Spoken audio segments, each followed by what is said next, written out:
Welcome back to Spirit Spells and Magic, to a wonderful Beltane to all. Now it's only going to be a short episode as always. I'm running out of time before the Sabbath gets here to do all the things I want to do.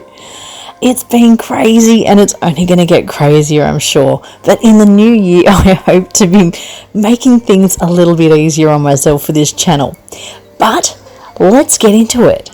So we're up to Beltane, which in the Northern Hemisphere is on the 1st of May, or May Day. They dance around the maypole. Well, here in Sydney, in the Southern Hemisphere, and in Australia, we're gearing ourselves up for Halloween. And although not many kids have come around this time, they did have a Halloween festival at Bella Vista Farm that we went to a couple of weeks ago. And we had a ball. But that's not all. We also made some Green Man cookies, which was a lot of fun too.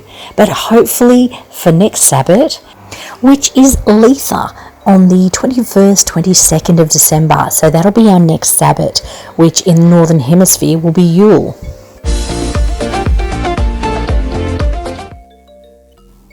We decided to make Beltane Green Man biscuits. So we used self-raising flour and normal sugar or raw sugar for this one.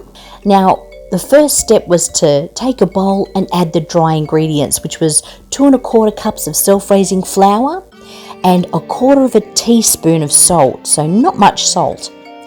The step 2 was taking another bowl and adding the wet ingredients, which included 170 grams of butter or margarine as we had, as well as adding in 3/4 cup of sugar.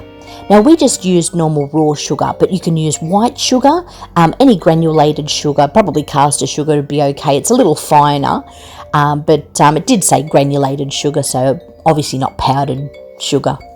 But then we mixed that, and while mixing, add in one egg at room temperature, not too cold or fried, and also a teaspoon of vanilla extract.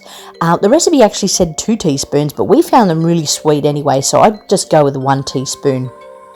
And then step 4, add them both together, the wet and the dry ingredients, and mix them together to form our dough.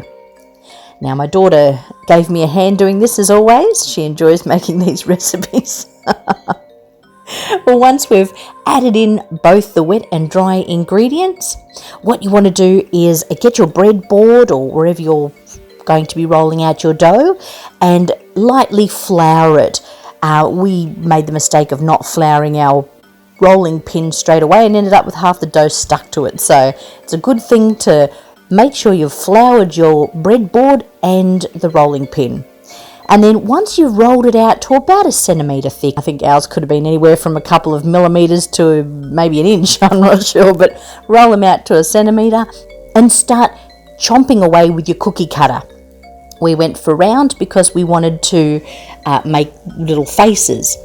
Now, the next step was to line a baking tray with baking paper, but after you've cut out your little shapes, pop them onto the baking paper, and then once you've got them all ready to go into the oven, we preheated our oven to 180 degrees and then turned it down to 170 degrees Celsius, and that was for, it said between 10 and 15 minutes, but we found around the 10-minute mark, we checked on them and they looked pretty golden brown then, and we liked the colour then, and we took them out. For we don't want them too hard that they break your teeth. Let them cool, and then once they've cooled down, you can make up your icing. We went for green icing for our green men, obviously. We mixed a few drops of green food colouring to about 1 cup of icing sugar. And we added about 1 teaspoon of water. Step 10 is the fun part, of course, decorating our green man with M&M eyes and a chocolate icing mouth. Then we sat down and watched a horror movie by the name of Smile while we're eating our smiling green men. So that was our Halloween and Beltane. We hope you had a great Halloween and Beltane in the Southern Hemisphere too.